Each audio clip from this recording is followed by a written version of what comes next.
for your weight in gold. Right, so I grew up in Milwaukee, Wisconsin, until I was about 7. I don't want to say grew up. Nashville raised me.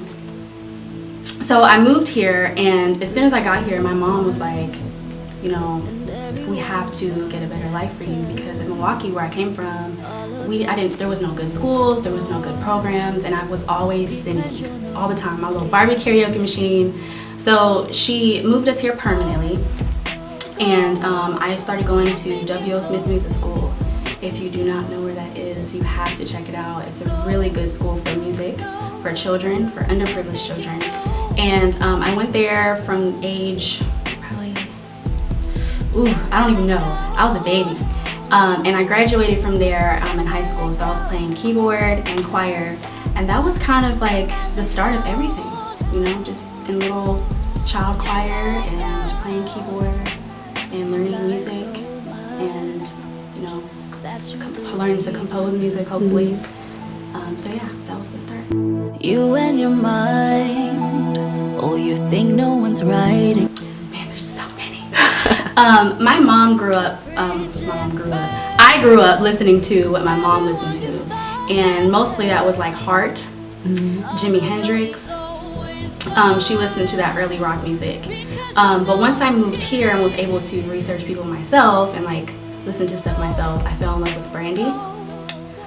She is one of probably my favorite vocalists. Of course, Aaliyah, she's on the list as well. I mean, I want to say Beyonce, but everybody says Beyonce, you know, she's, you know. But, you know, I grew up in the early 2000s, so that's the music that I was listening to at the time. I feel like I have that vintage style in me from listening to that old rock music that my mom listened to, as far as like Heart and Joan Jett, yes. And then of course mixing the R&B into it as well.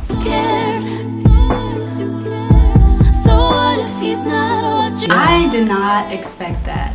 That was a blessing, it really was. I worked on that with 2 of my favorite people, Grayson and Sam. They go by the name Bio. They both produced it. And as soon as we did it and I heard it, I was like, yo, I love this song, I have to put it out. So I did that, and I just did not expect the outcome that it did, so thank you guys.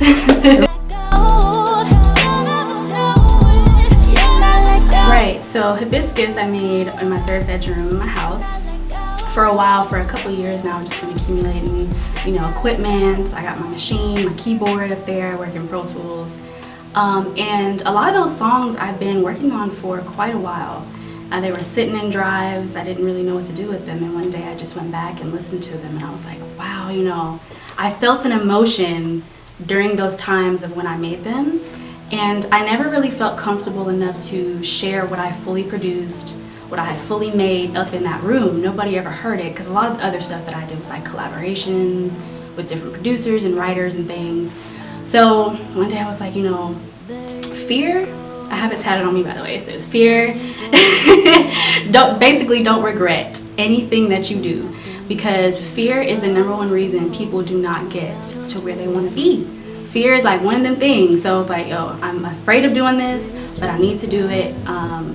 It just came together and I put it out. All of your ego is torn because you know. Hi, this is Millie Roze, and this is an exclusive with The Noise. Go, you think you go.